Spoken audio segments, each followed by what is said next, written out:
But yeah, I think last time was in Providence. Was that the Maybe. last time? Yeah, like Artifact. Yeah, yeah, yeah. No, That's cool. yeah, it was, Providence was the last one we did for Artifact conference. Yeah, that was It's great. fun. Yeah, it's always you always do a great job too. By the way, but I don't think you always do. You always do a great job. Oh, So thanks. yeah. All right. Cool. I have to ask this before we start. Mhm.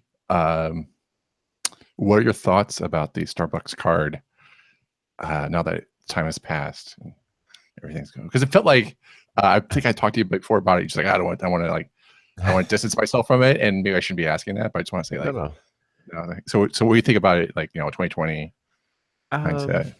yeah, I mean, I look back on it, it was hits me on a lot of levels, actually. It was wild to be in the center of a viral phenomenon, even Mm-hmm. if only for a week. Yeah. It completely eats your life. It's the craziest thing ever. Yeah. So that's sort of a meta answer. The specifics of it at the, I mean, there were some bummer things that happened, people acting not cool, sort of Right. things. But it's kind of like, with time that those fade a lot faster than the great stories. There are tons of great stories about. There's one in particular that really sticks in my mind about a dad telling his son, indicating, like telling him the story of the card and saying to the son, "See, there are good people in the world." And I was like, there are a lot of stories like that. Another guy was bringing homeless people into Starbucks and using the card to buy him sandwiches and stuff. And Oh, nice. yeah, and it's so much. Those stick in my memory a lot more than the troll stuff. There was a lot of troll stuff, and Right.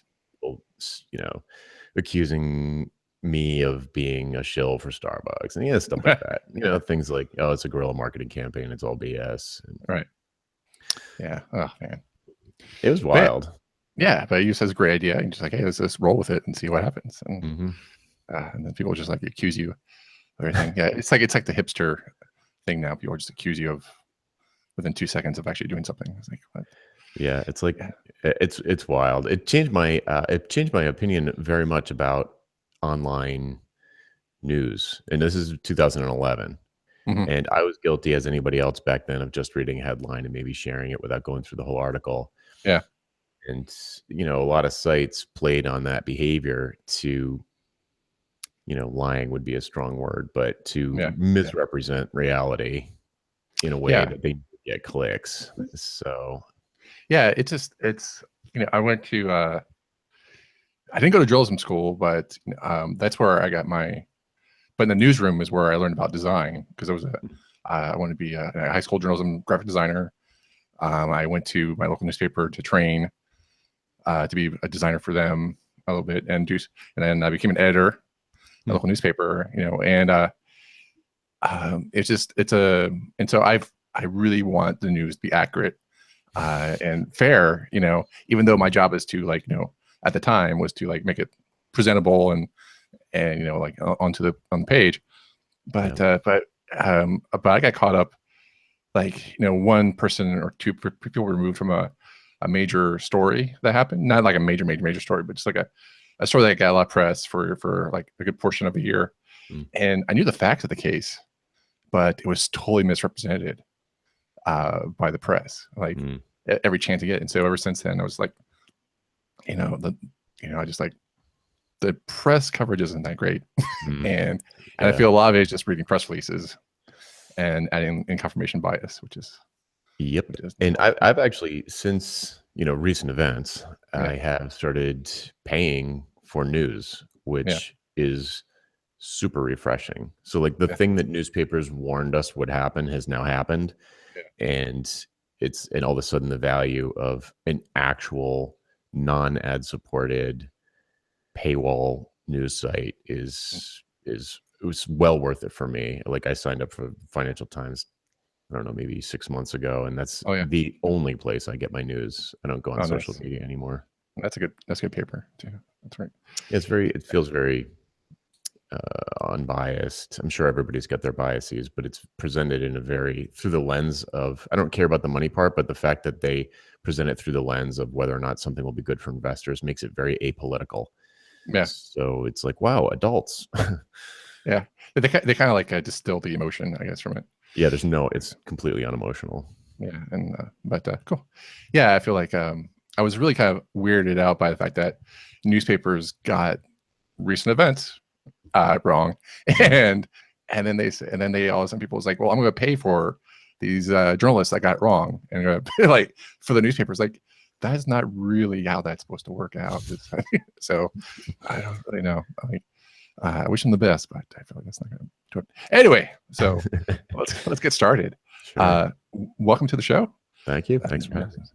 Yeah, and one of the reasons I asked you here, not because you are a great speaker. You speak about mobile web design, but you talk about responsible design. You help, I think, you make on your site that you focus on credit unions for responsible design and mobile design, I guess. I don't want to say it's responsible design, but I don't. Right. It's more, I do mobile strategy and recently focused down on credit unions, which I've been working with a few credit unions and related types of businesses for the past 18 months or so. And I'm a big fan of specializing, and that includes on a particular audience, a particular type of client. Right. Makes it much easier to find work, to get referrals, and to really go deep instead of wide with your skills. So credit unions have really interesting challenges.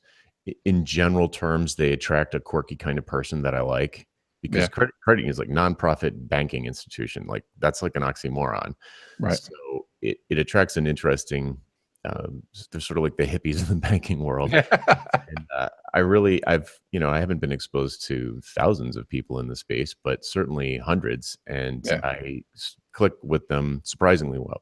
More, I kind of I'm like, oh, it's going to be a bunch of accountant type people. And, not that there's anything wrong with accountant type people, but I'm not a real suit and tie guy. So I didn't know if it would be a good fit. Turns out it was. And they have some severe mobile user experience challenges as an industry.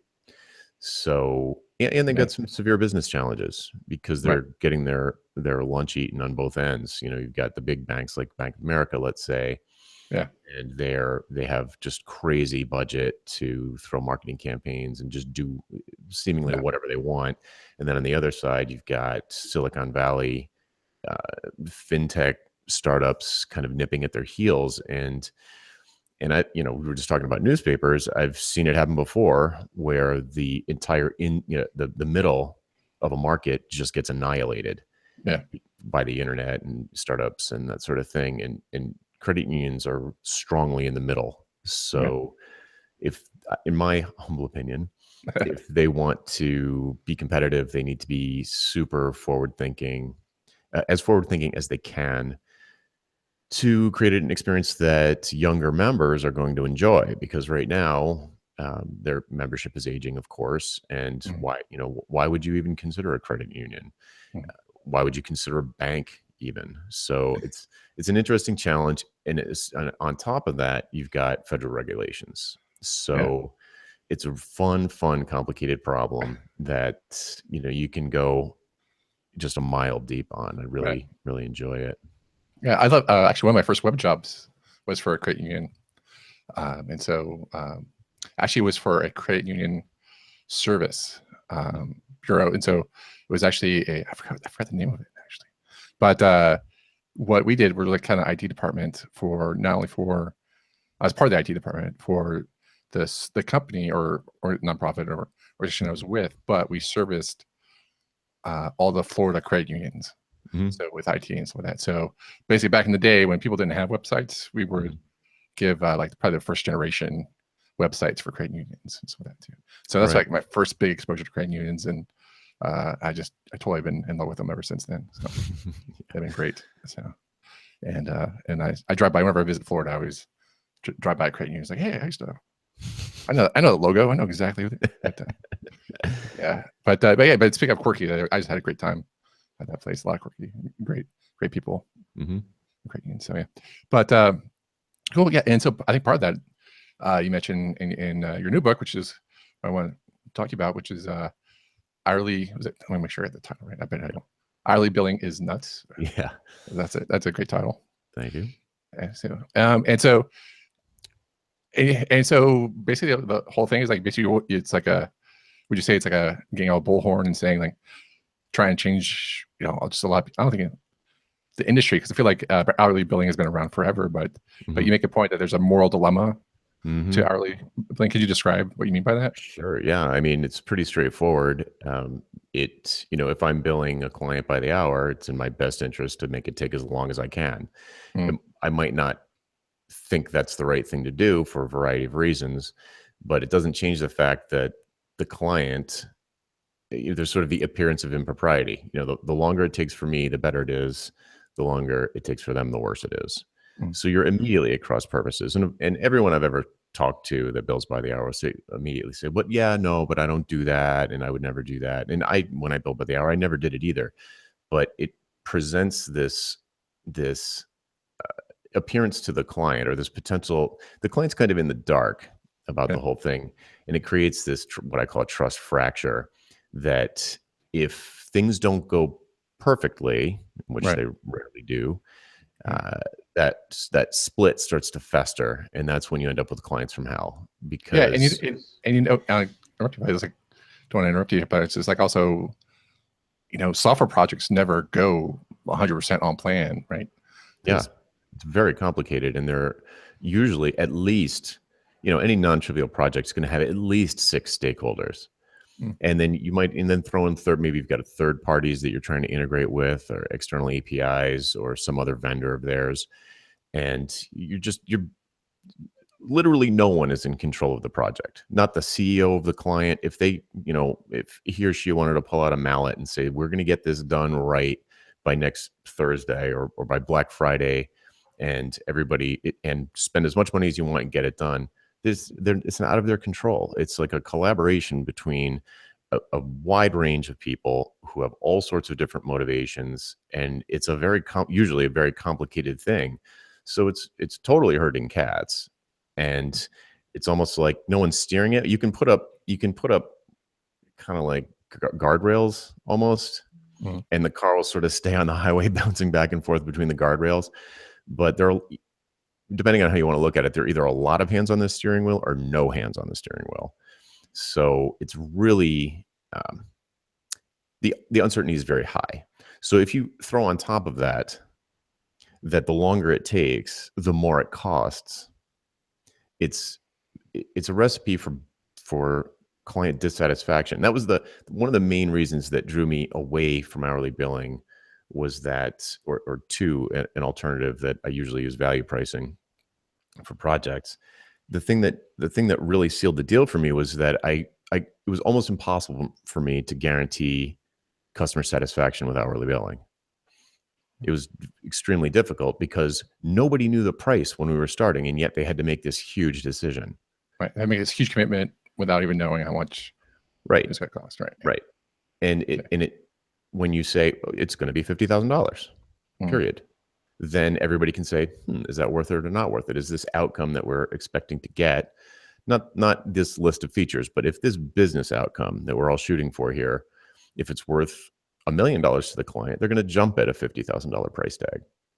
So it just completely changes the whole relationship in a way that's, it's almost, I mean, you can describe it intellectually, but it's hard to get your head around until you have tried it once or twice, and you're just like, whoa, changes my entire way of thinking about pitching a project, kicking off a project, and running a project. It's completely different and far, far better emotionally. Emotionally, it's great.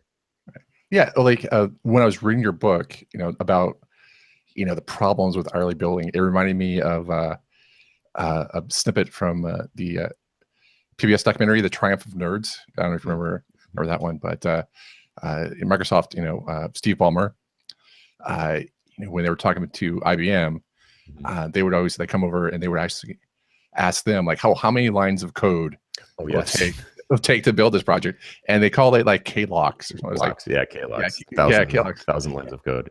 Yeah, he said like, they just I think he said like it made it his back just crinkle up, I think is the phrase he used. And it's just because it's like, well, if you're a programmer, you want to be as most efficient and reusable of your code as much as possible. You don't want to like write thousands of lines of code Right. to write, to like, I guess, charge thousands of millions of dollars for it. Yeah, So to sort of indicate your value, yeah, because you could write a million lines of horrible code. Obviously, yeah, it's not worth anything. yeah. So it's a silly way, and I think an hour is just as arbitrary a unit of measure as a line of code or a pixel or whatever thing, or an inch. Like, oh, how much is this house going to cost? Well, let's see. We've got this many inches in it. Who cares? The house, it's not how the buyer is going to value the house. Yeah. They don't care how many inches. There might be some, somewhat of a correlation that you could draw, but honestly, I think that the reason that hourly billing has stuck around as long as it has is that it's easy to measure. Right. So it feels like you're measuring something. I mean, you are measuring something. It's just the wrong thing. Yeah, it feels like it's been around forever. It's been around about 100 years. Yeah, it's been like ingrained, and I mean, I knew about it. And it's also like kind of famously, like if I could say famously or infamously, when web designers in the beginning of time of web designers, when we talk about like how we bill, it's in my perspective at least, we look at like lawyers, like they charge by the hour or whatnot, and it's just like, well, they charge by hour, we should charge by hour or whatnot, or like our auto mechanic, by the hour, we should figure out. We should also charge by hour. So what made you think, like, what was the impetus for you to like say this is not working? I've got to look for alternatives. Yeah, there's a specific story that happened. I was managing a small firm. We did FileMaker development, and it was a very well-known firm. And I was the vice president. We had about 10 or 15 developers at the time. And a question arose at one point: if we had to lay someone off, who would it be? And my natural reaction was the junior person, the most junior person on the team. But then I was like, I'm thinking about it. I'm like, well, he's actually making us a lot of money because his salary is relatively low. He was, kind of like, not an intern, but, we paid him a salary, but it was the lowest. I think it was. So, and then there's our best guy who was lightning fast, and just we could barely keep him busy because we'd finish things so quickly. His salary was something like double the junior guy, and he would end up, so we were making a lot less money off the best guy. So I'm like, the smart person to lay off besides me. So, I was the first. I was like, should be the first one, but I wasn't billable at that time. I was in management. But if we were going to lay off a developer, it would have to be the best guy from a financial standpoint. I'm like, that doesn't make any sense because we were lucky to have this guy. He's a great coder. And I just couldn't, I was just wrestled with it for a week or two. I mean, I was like thinking about it from every angle, and it doesn't make sense. We could never lay off that guy. And then boom, it hit me like a ton of bricks. The problem is we're billing by the hour. Because I kept thinking, how would we make our best guy our most valuable guy? And the way that we would do that is that we would price his projects with a fixed quote, and he'd be knocking them out of the park like so fast. He could have like days off. He could do an entire project in like 2 weeks and then have 2 weeks off, and we'd still be making money off of him. And then I was like, oh wow, I realized what it was. So then I started looking around and researching a little bit, and I found some books. And I approached the owner, who is a good friend of mine to this day. I said, dude, we got to switch off this hourly thing. It's causing not just this issue, but once I saw it, I was like, this is like a cancer inside of our business. It's causing tons of administrative overhead. The whole invoicing thing was a nightmare. I mean, once you saw it for what it was, there was like no end to the infection. Well, I do want to bring that up. Is like you call it cancer, and like one of the things you mentioned in your book is that, if you do hourly and you the bureaucracy, if you will, one of the things I loved about it was like, even if you do try to streamline it as much as possible with apps and timer and stuff like that, there's still some bureaucracy left over, and you're still trying to track things down and everything like that. So I felt like that was like probably the best part. Is like, no matter how much you make it less painful, it is still cancer. You're still measuring the wrong thing, right? Yeah. Like you're just treating the symptoms. And I'll give listeners or viewers a little thing to think about. So if you're just like, say you're a solo freelancer of some kind, could be anything, could be a software developer, could be a photographer, illustrator, it doesn't matter, copywriter. The most you're ever going to make in a year is $140,000. You can't reasonably exceed that amount. There's only three ways to go over that. One is to work like a dog, which is unsustainable. The second is to dramatically increase your hourly rates, which will make no one will hire you. It'd be impossible to make a case for a $300 an hour copywriter. You just wouldn't get any work. And you certainly wouldn't be busy 40 hours a week. That's for sure, at $300 an hour. And the last one is to scale up by hiring a bunch of junior copywriters or developers or whatever else and trying to mark up their time. And of the three, I think the one that I see people reaching for the first is hiring people. Right. They're like, oh, the way out of this hourly trap is to hire more hands. Is to get more people into the trap. Yeah. To suck more people in and just basically, mark up their time and then just try and manage it. And that's fine if you want to manage people. And it does work. That's one of the reasons it has been around as long as it has, is that you can make it work reasonably well.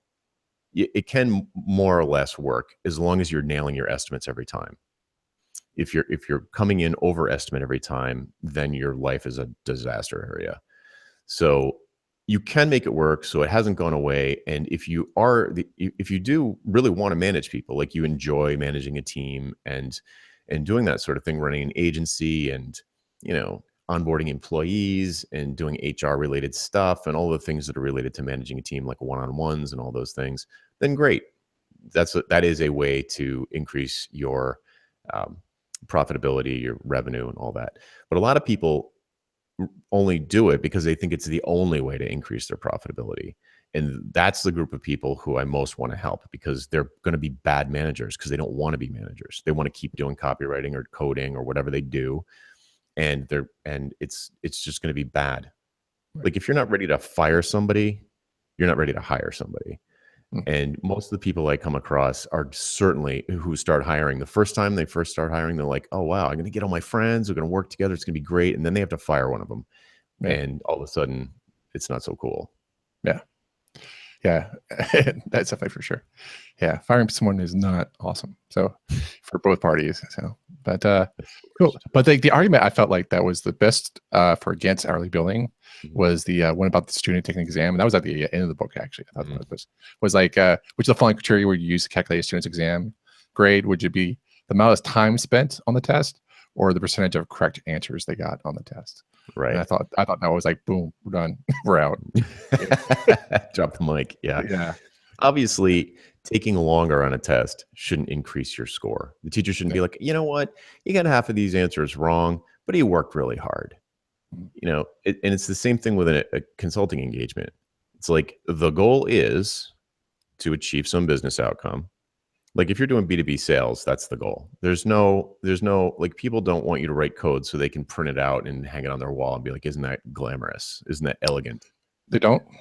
I'm pretty sure they don't. Okay. Okay. They're not buying code from you. They're not buying a website from you. They're not buying features from you. They're buying some business outcome. And this is one of the problems with hourly billing, is that you can get started working doing the tasks that they've outlined for you without having any idea what the outcome is, or only the vaguest assumption of what it might be. And this is exactly where scope creep comes from. This is exactly where clients from hell come from. It's not their fault. It's your fault, because you never found out where you were driving. You're just driving the car around randomly. Never asked them where they want to end up. And you're just mushing pixels around and mushing code around until everyone feels like they're happy. But that takes a ton of time and money, and it's all a waste. Right. And also, if you're the one driving, but you also have like 6 other drivers too with the stakeholders, you're never going to figure out where you guys are going. So yeah. So have you ever been in a design meeting where people are arguing for like an hour about what color blue they should use for a button? Oh, geez. Yeah. Who cares? I've had like, it's a waste. It doesn't matter. Yeah. So like have people like figure that out, have the designer figure that out, move on. But yeah. So how did the value pricing go? Like you talked about it, like your story, like so you're running a business and you decided to talk to your business partner and said Mhm. like, hey, so let's try this. So how did you try it out, and how did it turn out? We didn't. He's like, I get what you're saying. Conceptually, it makes sense. Like he got it, Mhm. but he didn't.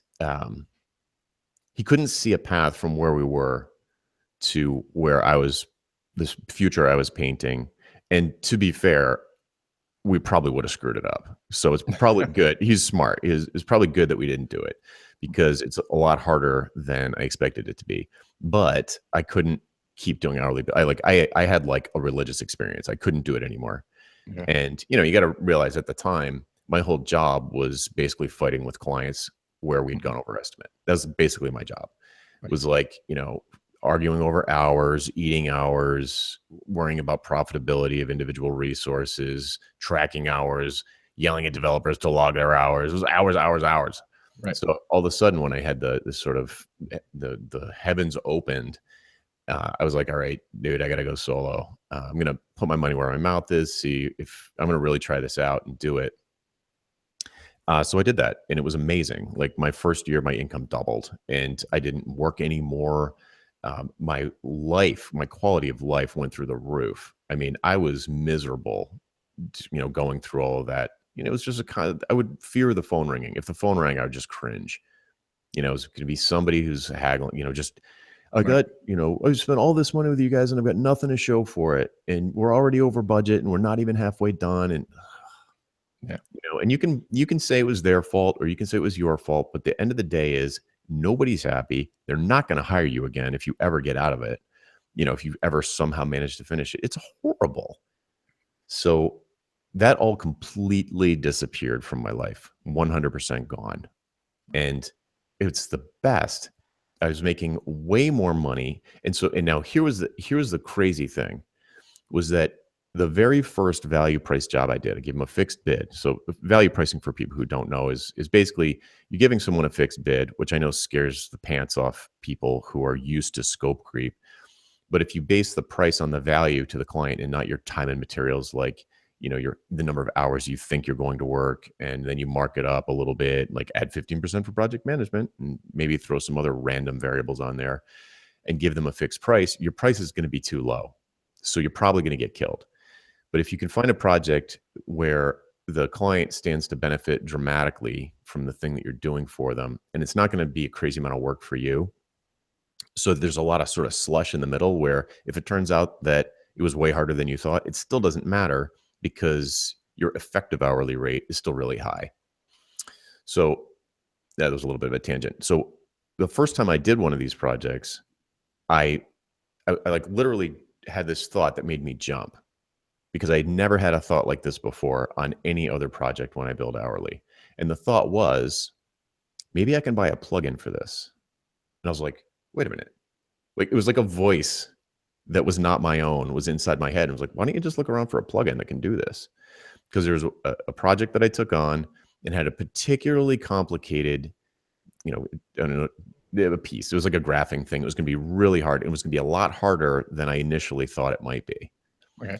So, in a normal hourly scenario, I would have gone back to the client, dude, it's this graphing thing's gonna be a lot harder than I thought. My estimate's gonna be too low. We're gonna go over, you need to have that conversation. Everybody's had that conversation. Instead of having to think about that at all, I thought, if I build this thing, it's gonna take me, say, 4 weeks just to build this one feature. And that's gonna make my effective hourly rate go way down. So then this voice out of nowhere in my head goes, maybe there's a plugin for this. And guess what? There was. So I bought it. It was like $750, which was more than I ever spent on literally any piece of software. And I bought it for a client because it was going to save me 4 weeks of work.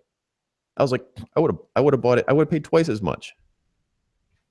It was amazing. It was amazing. And so now for listeners or viewers, this is especially true for software developers because we crave efficiency. We can't stand doing the same thing over and over again. But that doesn't square with hourly billing.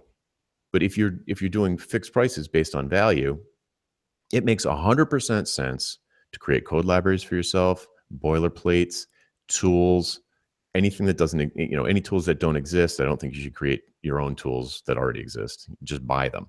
So you can invest in your efficiency and automation and code quality and all of these things. And all of a sudden, it makes sense to be faster. And you never have to ask this question that I get a lot from people. Like, oh, I built this great piece of code for a client. It took me 40 hours. I want to reuse it on this new client. Should I bill them for the 40 hours or not? I could build it from scratch again for 40 hours, and then I would feel like morally, I'm morally absolved. Or I could just put it in there and not tell them and charge them for the 40 hours, basically lie that you'd worked the 40 hours. Or you could bring it up and have a conversation about it. But it's super awkward. And it's like that situation is a perfect example of why hourly billing is nuts. It's crazy. It makes no sense. It prevents you, or at least discourages you, from getting more efficient in any way. And some people will say, well, you could just raise your rates, but there's a ceiling to the amount, your hourly rate. There's a ceiling to how far you can raise your hourly rate, that people, at a certain point, people just will not accept the fact that you're $500 an hour for Rails. Yeah, or $300 for copywriting, which you put up earlier. Just like, okay. Yeah, so like, yeah, so you bought the plugin, and and because you're fixed pricing or fixed value pricing, or value pricing, I should say, is that so you didn't feel like the awkwardness needed to come up. You just like, oh, nope. I promised I would bring a solution that was a win-win for everyone, for you and the clients, in that in the scope, in the success of the project is very high for the client. It's something they really want done, and so you just say like, well, I got it done faster, and quality is still here that I promised. And everyone, I talked to him about it. I said, hey, I found a plugin that we can literally buy and just stick it in. And he's like, do you have any problem with that? Like, no. He asked me a couple of questions, and I was like, nope, I'll check it. Found out, nope, it's all fine.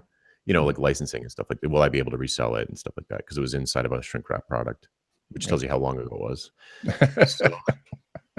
So we paid for the shrink wrap licensing, and it was like, and he was, you mentioned one of the huge advantages for him was now he didn't have to wait 4 more weeks to bring it to market. Now all of a sudden, boom, that really complicated feature that was going to be a real big, from a marketing standpoint, his user base really wanted that feature. I delivered it to him in a couple of days instead of a month. So it's just better all the way around. Right. It's unbelievable. The shift in your mindset is almost impossible to communicate. Like, I can talk to you about it all day long, but when you first feel that voice, and you're just like, it gives you goosebumps almost. Yeah. So like, I think the trouble I have, I guess I had trouble. Well, not trouble. I guess I should say it's my trouble. Is that when I read the book, it's just like, wow, you need to have really, well, there's like 2 things. One, you need to have confidence that you know what you're talking about, which goes back to knowing what you're talking about, right? So if you're selling yourself as an expert at your thing, you should probably be an expert at your thing. Right. That's so like, true. so this is probably wouldn't work for someone fresh out of, a coding school or something like that. Like, it'd just be like a junior developer, if you will, if that's the right term. Would you say that's correctly? Like, that might not be. It's much easier for someone who's been in business, for 10 years, of course, because they're going to have so much experience. They're just going to be naturally better at dealing with clients in general. Yeah. But for people who are newer or are really, really panicking about the idea of fixed prices of any kind, whether they're value priced or not, maybe they tried them before and they got killed because the way they calculated the price, it was way too low. There are a couple of ways, or 3 ways, that I usually recommend people kind of dip their toe into the, not value pricing, but at least breaking the link between trading time for money.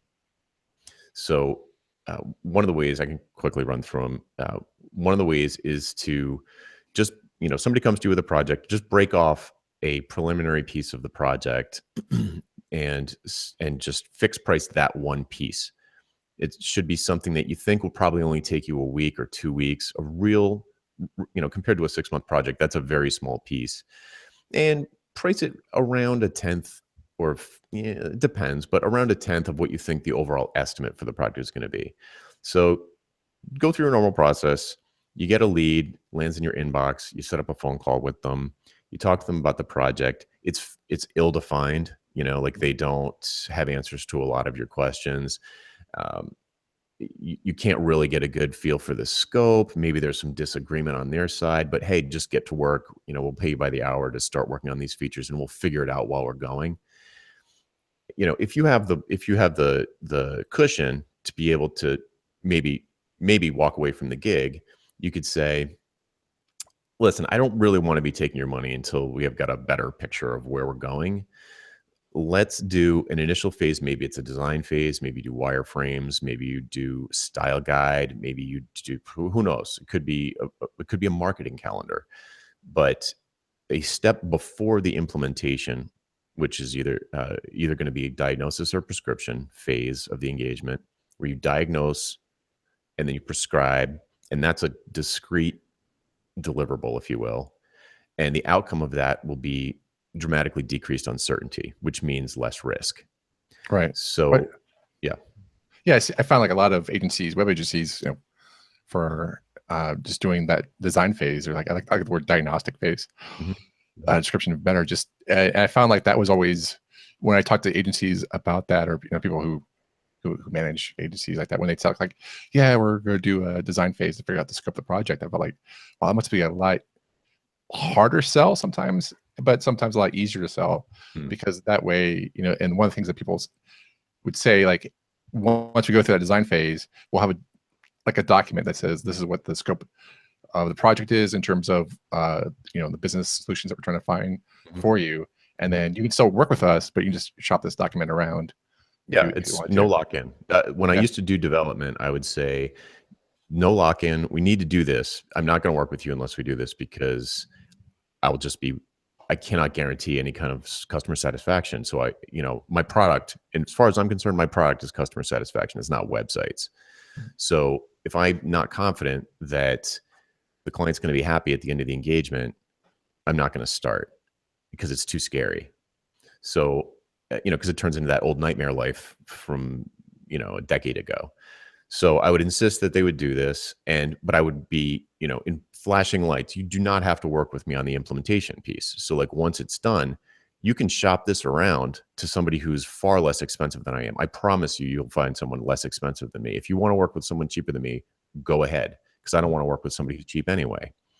So I'd rather just do what I consider to be the strategic planning part, which is, I think, the highest value piece of the engagement. It's not the highest revenue, but it's the highest profit, because it's valuable. I can do it with very low risk in a very short amount of time with not a lot of effort, because I have experience with it. And and if they don't go with me, fine. And in fact, these days, in 2016, I vowed that I would never code for money again. I would never take on a new code for money project. So I only do those now, where I only do that piece. And then sometimes they'll keep me on during the implementation just to kind of babysit. So, because they'll have like, yeah, we are going to outsource this to a low cost or a junior type developer, but could you just, sort of guide the project, make sure that everything's cool, or maybe even help translate business speak to developer speak and back to make sure that the right things are getting built. So I haven't coded for, I have some old clients that I still do code for. They've been around for years, but very little. And I don't take on any new projects that involve coding. So that's one way, is to break off a piece of the engagement as a preliminary planning phase and package it up in some way that doesn't make the client feel like they're paying for you to learn about them. That's not really what it's about. It's about decreasing the risk of the overall project. And so when you talked about the clients, about trying to determine a value price for it, like, one, I do like the fact that you talk about the language and talking to the clients, because like one of the things when I was part of a agency, one of the things I would always try to do is like try to talk to the clients as much as I could, make sure I have a good relationship, but also try to figure out their business's vernacular, their language. Sure. And so when I wrote the proposal, they would grok it better, and that they could see that we understood what they're talking about. But I love the fact that you just come out and just say, hey, we're just trying to find out the business value for this, and not the tech speak for that. Because I think that was like major mistake 101 that I made for first couple of years I was freelancing. It was like I was trying to tell people about GIFs and JPEGs and how awesome they were. Technical debt. And, oh my Yeah, God. just Yeah. like it's isn't this interesting to you? Like, no, what? Right. So yeah, so what type of questions or what type of thinking should people who are thinking about who would think about trying to drop from hourly billing, like when they try to do the proposal, what questions should they be asking? Yeah. So in that initial client meeting, I would urge you to focus on why the client wants the project done in the particular way that they're investigating, not how they want the project done. So back in the day, when I was sitting in a meeting, I knew I was going to have to end up doing an hourly estimate after the proposal. So all I would do in the meeting was look for landmines. And in my head or in my notes, I was keeping track of scope. And the way that we used to do it was like, okay, how many, it was like database programming. So it was like database application programming. So I'd be like, okay, how many tables are going to be? How many layouts for each table? How many relationships? And I'd be like specking it out in my mind as we were sitting there. Never did I ask, why are they doing the project? Why not do it a different way? Why not wait 6 months and study the issue before you decide to make such a big investment in such a risky thing? Why hire me? It was clearly a much more expensive approach than getting something off the shelf or doing it internally. They could hire someone, an employee, for less money than I would charge for the whole thing. So they could hire an employee for a year to do that.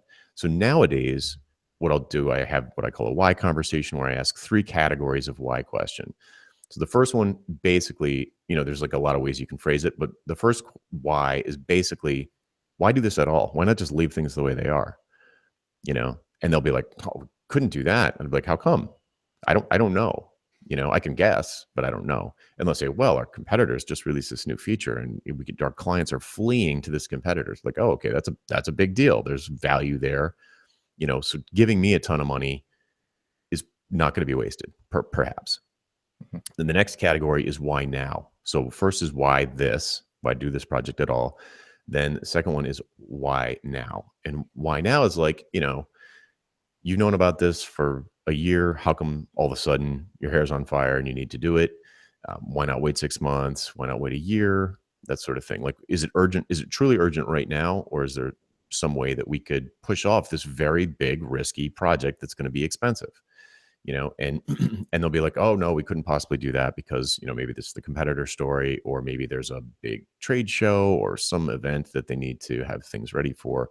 There'll be a reason why it'll be like, we need to do this right now. And then the last one, this is the one that's toughest for people to do because it eats away at it takes a lot of self-confidence and Mhm. a decent bank account balance, is to say, why me? Right. Why hire me, a premium resource, when you could do this internally? You could get interns to do it. You could find someone on Craigslist or Fiverr or 99 Designs. Why not do that instead of paying all this money to me? If you don't bring that up in the sales meeting, it's going to come back to bite you, Mm. because in the proposal, you're going to have no leg to stand on to say why you would be better than any of those options. And if you have that out, you just tackle those potential objections head on. And you just say, these are all valid options. Why not just use a WordPress template? There are Right. plenty of, why not do all these cheaper options and treat them like you would treat a family member. If a family member was coming to you to say, hey, could I pay you to do your job for me? I've got this thing. I figured I'd give you the work. You're not going to just take their money and be like, thanks. You're going to be like, hey, have you thought about getting using Squarespace or doing something cheaper? And I do the exact same thing with my clients. And at the end of that conversation, you all either have talked them out of doing the project with you, for which they will thank you and perhaps come back later or refer you to someone else. But that's not usually what happens. Usually what happens is they list every single thing that would make them say no to your proposal. Right. So you take their exact words, you're scribbling furiously as they're talking, and take their exact words, like you said before, using their lingo, put it directly into the proposal. And the proposal is going to be completely familiar to them. They're going to get the proposal and be like, yeah, we said this, we said this, we said this is all true. This is still true. I wasn't like hypnotized in the moment or confused. Like, this is all true. Just tell me how much it is. and then they'll see the price and it'll be high. But by having those conversations and determining why they want to do it right now in this way with you, you'll have a sense of what the value is, and you'll be able to set a price that's well underneath that, like a tenth of the business value. Around there. It's hazy, but you can estimate. If their value is going to be $1 million in the first year, or they think that it'll be whatever it is, so you can charge a tenth of that. And even if you're totally wrong and it takes you twice as long, it's twice as hard for you to do it, and you were wrong by half on what their value is actually going to be in the first year, you still have a huge profit for both of you. And it's like, the proverbial win-win. So anyway, that was my cool. my speech about that. Yeah. I think it's great. I think that's I think people should have those conversations if they're not doing value pricing, but even if they're not, right? Yeah, that's great I guess contractor advice, actually consultant advice to there. If you don't have if you don't have something about you that's unique and different, the only thing clients aren't going to understand how elegant your code is or any of that, or whatever the intricacies of your craft are. They don't know or care. If you don't give them a concrete business reason that they can understand why you're better than somebody who charges half as much per hour, they have only one criteria to judge you on, and that's the price, because it's the only one that you gave them that they understand. Right. So if you want to stop competing on price, you have to have conversations like this. Right. Yeah, I think you definitely want to say, like, I understood you, and I know what the problem is, and I know I'm the differentiator, the X factor. I'll make it better. So yeah, totally understand that. Cool. So how long have you been doing value pricing? 10 years. Did you have the epiphany? 10 years? How many years? A decade. I had my 10-year anniversary this year. Wow. Okay. Cool. Or 2016. So I'm starting my 11th year. All right. Cool. And cool. Well, thank you for giving your. This is a new book, right? Or is this an old book? No, it came out in July of 2016. So it's okay. Cool. Okay. Like, man, you've had these ideas for like 10 years. You can share them with anyone. But you share with the world. But yeah, so that's great. So yeah, I'm just kind of flabbergasted right now. So that's awesome. That's been doing it for 10 years. I thought it was kind of recent thing, but also you talk about diversification of your income in the book too. I felt like that was a great thing. I think that's I see the trend every once in a while online in the web design circles about programmer circles to do side projects, if you will. One to actually side projects for making money, but also it's also good to do side projects just for leveling up your skill set is also good too. But you of course write books that you have, hourly billing is nuts. But what else do you do to diversify your income, or what other ideas do you have for people that they can? Sure. Yeah, I think it's a good thing to have what I refer to as a product ladder. So you've got at least 2 or 3 kind of services where services or products or productized services, which is sort of a hybrid of the two, that you can present to people on your site with a price for probably all of them, if not most. And it allows people who maybe don't know you that well yet to engage with you in a less risky way with a smaller type of purchase. And then you can start to build trust with people and kind of try to get them to climb up the ladder. So what the cool thing about this, there's sort of 2 cool things about it, I guess, at least 2. One is that, you're making sales of stuff that you wouldn't have otherwise, because most people just have one thing, like one rung on the ladder. It's, submit a contact request form, we'll set up a meeting, and I'll give you a quote, and that's it.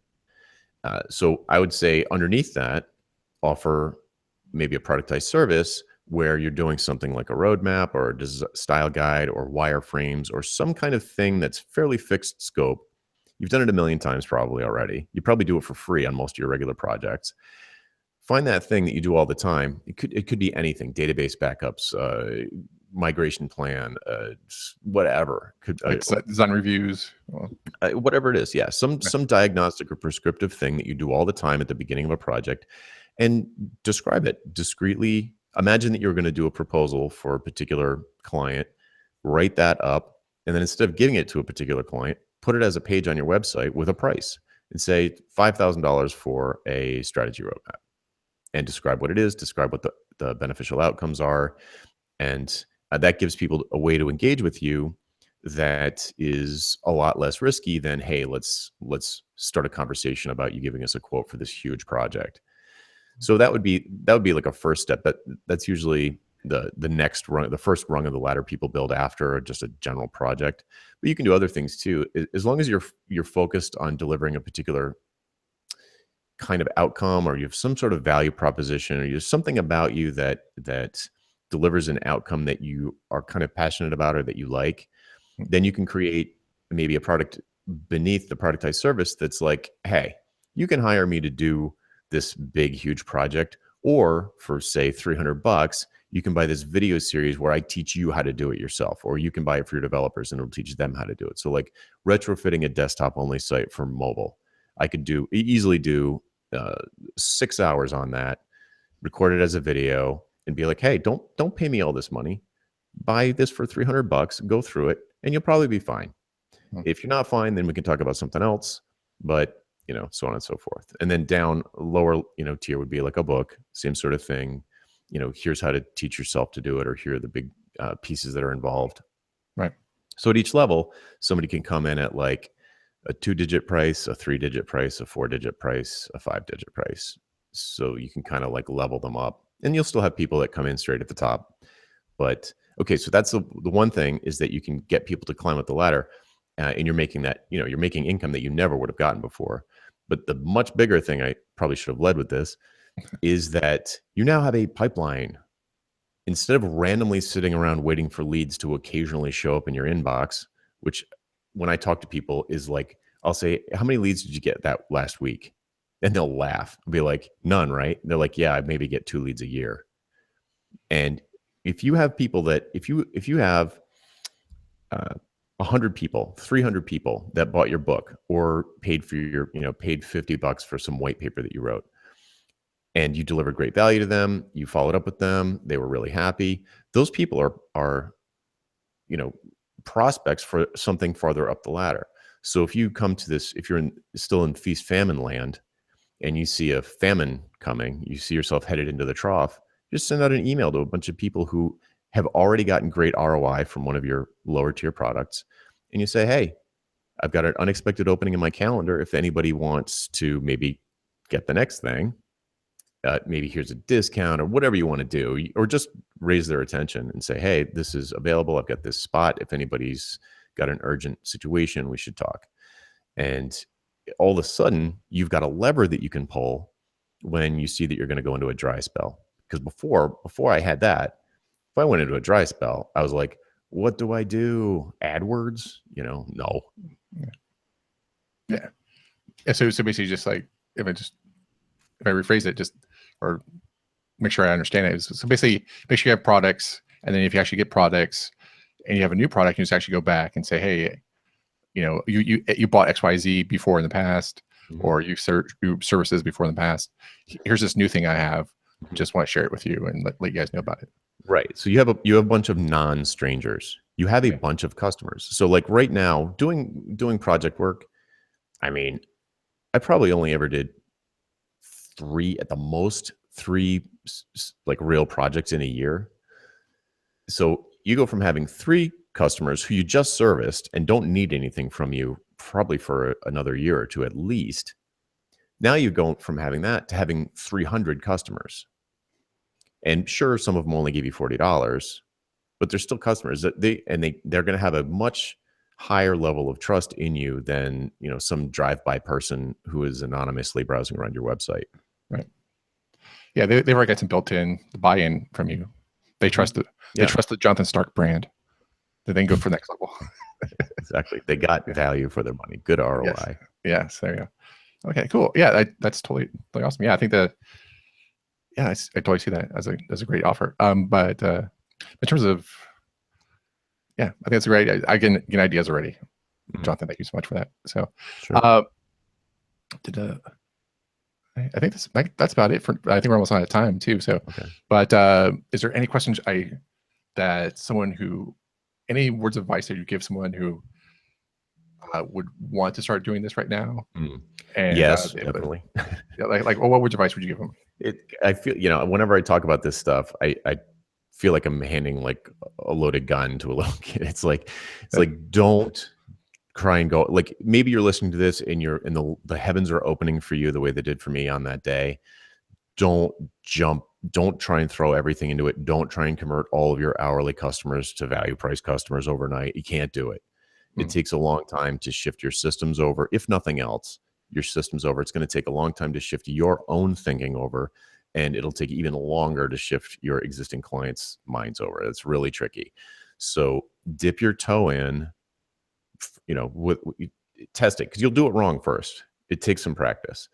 And having that why conversation in particular, I promise you, if you go next time you go to do that, not you, but whoever's watching, next time you go to do that, you will probably not have the confidence to try and talk them out of working with you specifically. It's the complete opposite. Like talking someone out of working with you in a sales meeting, it's completely counterintuitive, but it also is incredibly effective. So, but once, it takes practice though. So the idea is to just take your time, do it slowly, you have to let it sink in, because some people feel like, you hear like, oh, that's just gouging, or he's just trying to get as much money out of him as he can. Yeah. And it's the exact opposite. You're ensuring that you will only work with people who are going to benefit greatly from your intervention. So just take it slowly. Okay. Yeah. Don't overnight. Just do it. Okay. Don't rip off a Band-Aid just yet. Just one quick thing. Okay. Yeah. Practice. Great. Cool. Where can people purchase Hourly Billing is Nuts? They can go to hourlybillingisnuts.com. But before you do that, okay, it's free to go to valuepricingbootcamp.com and get I think it's 5 or 6 days worth of emails about individual topics that we've discussed. They go into more depth, links to related resources, so on and so forth. So try that first before you buy my silly book. And if you later want to buy the book, that'd be great. It's been hugely effective for people. I've been overwhelmed with the positive feedback. So I promise that you will like it if you buy it, but don't buy it yet. Okay, great. That falls right in line to your whole idea of like, why are you buying this book? I don't understand. Yeah, talking you out of buying my book. Right? Talking out of the book, but it's a great book. I've read it. It's really a crisp read, if I may say so. It's like quick blog post, which is like your writing style, by the way. I own your mailing list, and it's like every day. It's just like there's a little, little cookie, I guess you will, my email box of spam. There's like, oh, Jonathan wrote me today. What is he saying today? So my daily shot of vitamin B. Yeah, exactly. Vitamin J. Where else can people find you on the internet? The best place is really to jump on that mailing list. I interact with them, like you said, on a daily basis. So if you have questions for me, go through there. I'm on Twitter and stuff too, but I don't check that much very regularly anymore. So the best way is to jump on the list. You're a better man than me. You're getting off that social media. It's crack right there. It's tough. It's tough. I have quality of life reasons lately. It's I think better. Right. Good. All right, man. Talk to you later. Fabulous. Great talking to you. Thanks for being on the show. Thank you.